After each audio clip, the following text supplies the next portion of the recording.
Hey guys, Adam here in the Aeroworks workshop, and what I'm going to be doing here on the top is installing these skin doublers for the shoulder harnesses for the front seats. And that requires removing a few rivets that I installed when I installed the top channels. But per the diagram here, we're going to be installing a couple skin doublers up top for the bolts to go through. So that's going to require me to take out a few of these rivets, mount these skin doublers on there, and then drill a hole through for the shoulder harnesses. Now again, this drawing is for the cruiser and the regular stole, so it's slightly different, but the holes do match up for the channels, so we're going to go ahead and do that.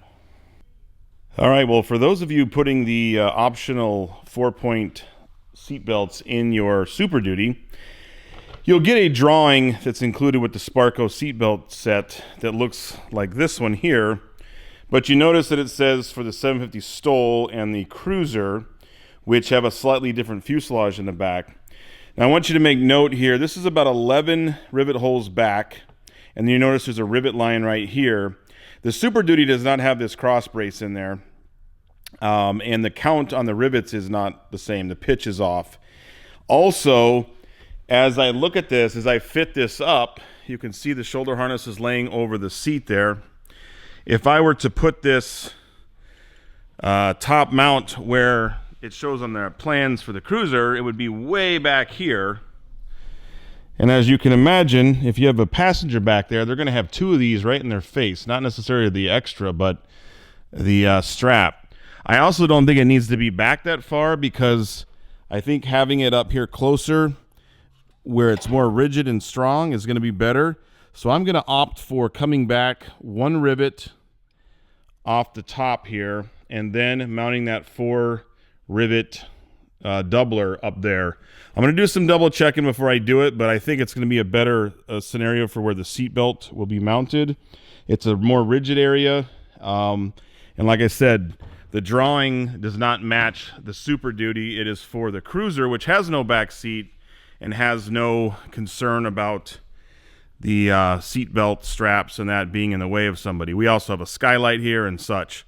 So the online drawings actually show the instructions for the shoulder harness as well as the BRS parachute option, which they do have for the stole and the cruiser, but it's not quite fully developed for the Super Duty. So this area here is totally different on the Super Duty. It's larger, and we've got to make some adjustments for that. So with the seats in their normal position, which you can see by these posts in here, I think it's going to be a better option to have that seatbelt strap more towards the front, where I've got this nice rigid cross member here, because the Super Duty again does not have that stringer going across the middle like the cruiser and the regular stole. So we'll keep you updated on that. We'll hopefully get those plans updated for the Super Duty.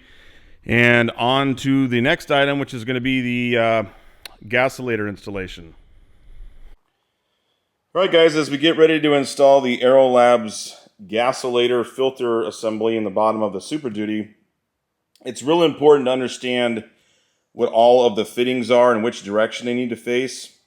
So in our case, we're going to have our fuel selector towards the rear, so the center console, feeding into this Gasolator and then going on to the engine. So in this particular unit, the output of the filter is the bottom or the top right here, depending on how you're looking at it. This would be the bottom down here. This is the top of the unit.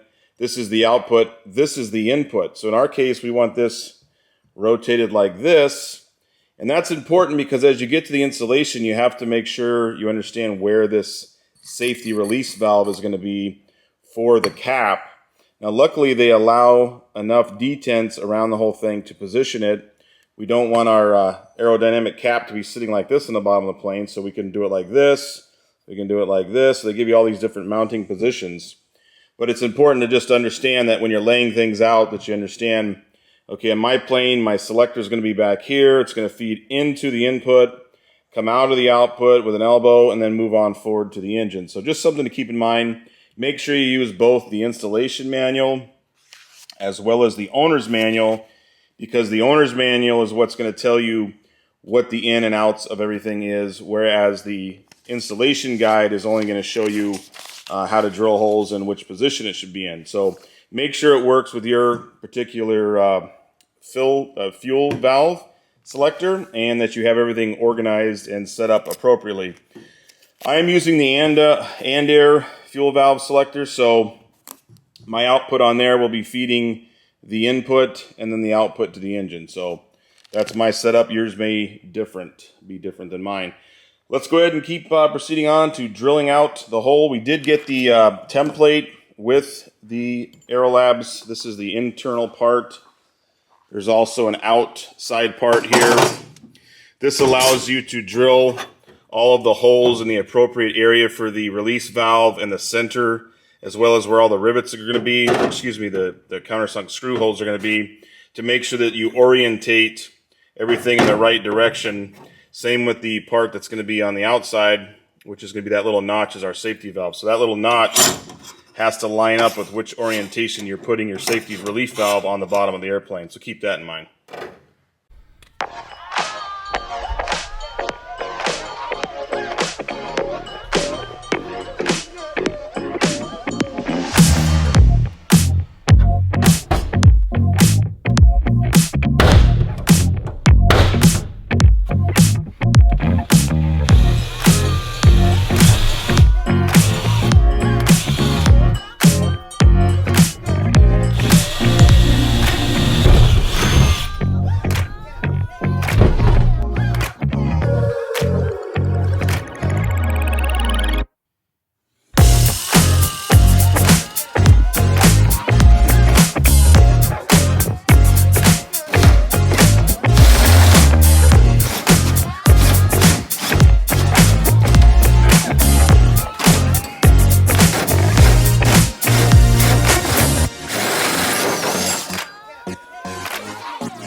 Alright guys, well this is a good place to stop for this video. I hope you guys are enjoying watching the video series as I build the Super Duty here. We did have a lot going on this week. I did finally get an answer from Zenith on the seat belts, and they said that's fine moving them forward. I think it'll work better in our situation. Keep in mind that any experimental aircraft builder, if you send them an email and you get a reply back, if you read that small print at the bottom, they're never going to take responsibility for anything that you do, so it's always going to come down to what you decide. But it's always good to run things by them and see if anybody else has had the same idea or if they have any input on a small change you may be making. We did get the Gasolator fully cut in. I'll go ahead and show you a shot of that now. The only thing I have left to do on that is just dimple the holes for the screws. Also got the parking brake positioned. We'll get that mounted and then removed so we can paint the interior. And then things should start coming together pretty quick. We got the new cabin frame. If you followed a previous episode, I discussed how the cabin frame on top had a slight bend in it. Zenith replaced that for me.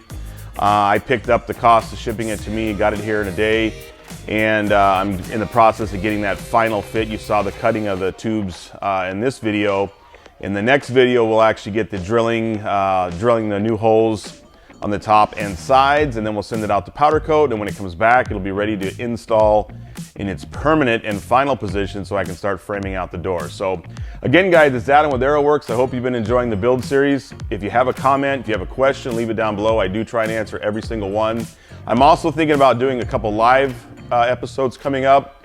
If you guys want to run questions or talk about anything, we can do that as well. So stay tuned for that as well.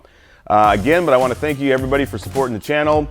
Again, the best compliment is a like and subscribe. That really helps us grow the channel and get the word out to more people. So again, it's Adam with Aeroworks, and we will see you on the next video.